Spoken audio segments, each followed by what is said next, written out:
Hello guys, welcome back to my channel. আশা করি তোমরা খুব ভালো আছো, আমি খুব ভালো আছি। গুড ইভিনিং সবাইকে। তো এখন 12টা বেজে গেছে। তো আজ এখান থেকেই শুরু করছি ব্লগটাকে। তো চলো বন্ধুরা, আমার ফিডব্যাক দেখে কি বুঝতে পারছো আমি আজকের কি ব্লগ আসতে চলেছে না, একটু পরে গিয়ে বলছি। তো চলো আসি।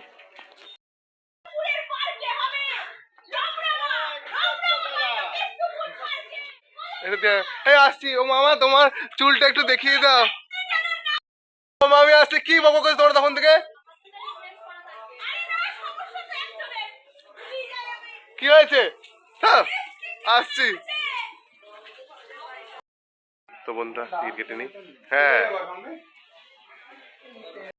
তো এভরিওয়ান, আমি দেবগ্রাম স্টেশনে চলে এসেছি। তার কারণ হচ্ছে অনেক দিন তো কোথাও ঘুরতে যাইনি। পুজো টুজো হয়ে গেছে কালকে মাঘী পূর্ণিমার। তো ভাবলাম ঘুরে আসি আজকে। তো চলো কোথায় যাচ্ছি তোমাদেরকে দেখাচ্ছি, নেমে দেখাবো। তো চলো আজকে তোমরা আজ থেকে তোমরা কদিন একটু হয়তো নতুন নতুন ব্লগ দেখতে পাবে। বাবা কি ভিড়, কি ভিড়! ওঠা যাবে কিনা কে জানে। চলো চলো। তো বন্ধুরা তোমরা শুধু দেখো এখানে কি ভিড়! বসার জায়গা তো দূরের কথা, দাঁড়ানোর জায়গা নেই। এ ওর কাঁধে, এ ওর গায়ের মধ্যে পড়ে যাচ্ছে। এই ভিড় টেনে কি যাওয়া যায় তোমরাই বলো। বন্ধুরা বাধ্য হলাম এই ট্রেনটা থেকে নামতে, এই ভিড় ট্রেন থেকে। এই মাঝপথে নেমে পড়লাম গন্তব্যের। এই ভিড় ট্রেনে কি যাওয়া যায়? দেখো কি ভিড়! তো ভিড় হবে মনে হচ্ছে। তো বন্ধুরা আমি নেমে পড়েছি এখন কৃষ্ণনগর সিটিতে। মাঝপথে নেমে পড়লাম।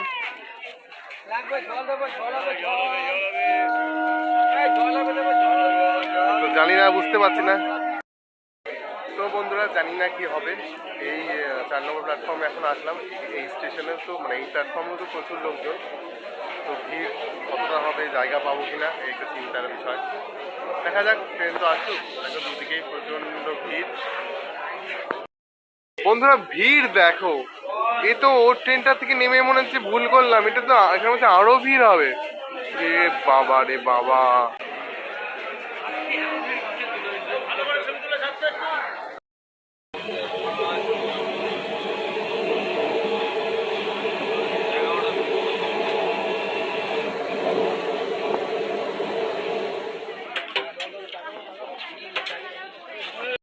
বন্ধুরা নেমে পড়েছি দমদম স্টেশনে।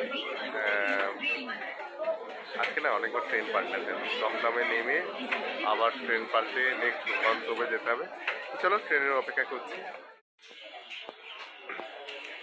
তো এখন বন্ধুরা দমদম থেকে ট্রেনে উঠে পড়েছি, আবার শিয়ালদা যাচ্ছি, যেতে হচ্ছে।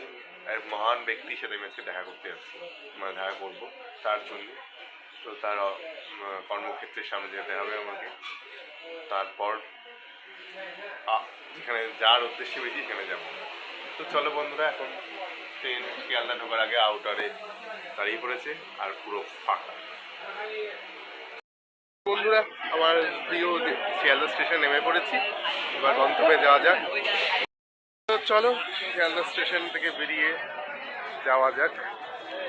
কোথায়? পাশেই যাবো।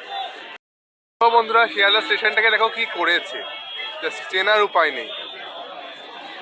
পাল্টে দিয়েছে শিয়ালদাকে, শিয়ালদা। চলো।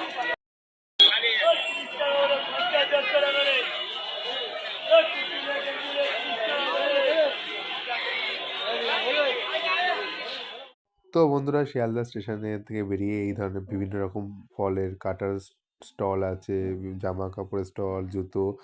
আর আমি যাচ্ছি মেট্রোতে, মেট্রো থেকে যাব হচ্ছে আমার গন্তব্যে। তো শিয়ালদা স্টেশনের সাথেই তো মেট্রো স্টেশন, এর আগেও গেছি, আজকে দ্বিতীয়বার গেলাম। এখানে হচ্ছে মেট্রোর লাইন, প্রচুর লাইন পড়েছে দেখতেই পাচ্ছ। আর এরপর টিকিট কাটা হয়ে গেছে, এবার চলে যাব গন্তব্যে। প্ল্যাটফর্মটা খুব মুশকিল, কোনটা দিয়ে কোনটা যাবো। ওই ফার্স্ট টাইম এসেছিলাম, তারপরে আর তো আসা হয়নি, তো এখন মুশকিল, দেখা যাক। তো বন্ধুরা এখান থেকে শিয়ালদা থেকে চলে যাওয়া হবে সল্টলেক স্টেডিয়াম মেট্রো করে।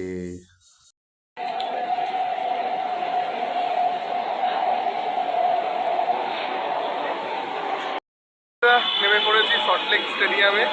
তো এবার যাওয়া যাক। আর একটা গন্তব্যে। তো চলো যাওয়া যাক। মেট্রোটা শিয়ালদা থেকে এই মেট্রোটা করে আমি আসলাম। চলো। তো বন্ধুরা তোমার গন্তব্যে প্রথম গন্তব্যে পৌঁছেছি, এবার দ্বিতীয় গন্তব্যে। তোমরা হয়তো ভাবছো তুমি অ্যাপেলের সামনে কি করছে।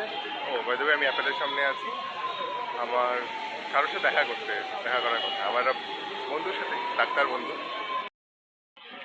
তো এটা আমার বন্ধুর হসপিটাল, মানে বন্ধু এখানে চাকরি করে, এখানকার ডক্টর মিসেস চ্যাটার্জি, ওনার সাথে দেখা করতে এসেছি।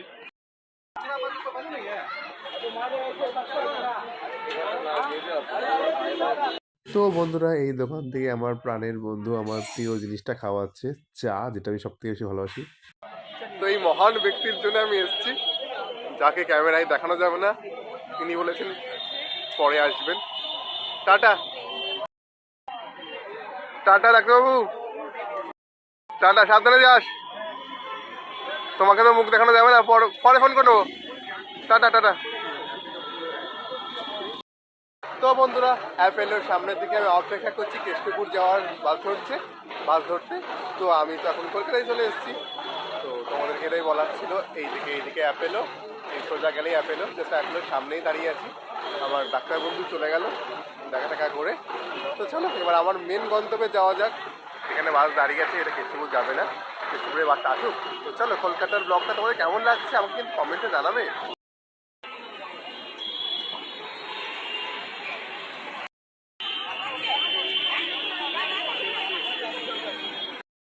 তো দেখো কেষ্টপুরে নেমে এই বিবেকানন্দের নতুন স্ট্যাচুটা হয়েছে, খুব সুন্দর।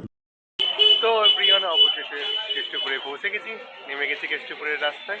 এবার ফ্ল্যাটে যাওয়ার পালা। ফ্ল্যাটে ঢুকে তোমাদেরকে দেখাচ্ছি কোথায় আসলাম। তো বন্ধুরা এই শহরে থাকার এটাই মজা, রাত বিরাত কোনো অসুবিধা নেই। মাছ বলো, সবজি বলো, সমস্ত কিছু পাওয়া যায়, বিভিন্ন রকমের মাছ পাওয়া যায়। দেখো রুই, কাতলা, চিংড়ি। তো তোমাদেরকে একটু কেষ্টপুরের বাজারটা দেখিয়ে দিলাম। চারিদিকে একদম ঝলকানি বাজার। তো এই দেখো বন্ধুরা, দেখতে দেখতে তোমাদেরকে সবজি দেখাচ্ছি, বিভিন্ন রকমের সবজি এখানে পাওয়া যায়, গ্রামের থেকে বেশি শহরে না সবজি পাওয়া যায়। তোমরা এখন দর্শন করছো কেষ্টপুরে শীতলা মায়ের মন্দিরে, মা শীতলাকে দেখো, কত সুন্দর আমাদের শীতলা মা। ওরে কে রে বাবু, দেখি কোথায় এসছি আমি। হ্যাঁ তাই, আমাকে ওয়েলকাম করতে এসছো। চলো। তো বন্ধুরা, হ্যালো বন্ধুরা, জাস্ট ফ্রেশ হয়ে ঢুকলাম কাকিমাদের ফ্ল্যাটে। তো আমাকে তো বাবু ওয়েলকাম করলো, তোমরা দেখলে। তো আর ভালো লাগছে না, আর কি হচ্ছে না। বাবু ব্লগটা এখানেই শেষ করি। তো বাবুর কথা অনুযায়ী ব্লগটাকে এখানেই শেষ করছি, দেখা হচ্ছে নেক্সট ব্লগে। তোমরা তো বুঝেই গেলে কলকাতার কোথায় এসছি। কাকিমারা নেই, কাকিমারা গেছে একটু বাইরে। তো কাকিমারা আসলে কাল থেকে নতুন ব্লগ শুরু করবো। টাটা, গুড নাইট, শুভরাত্রি।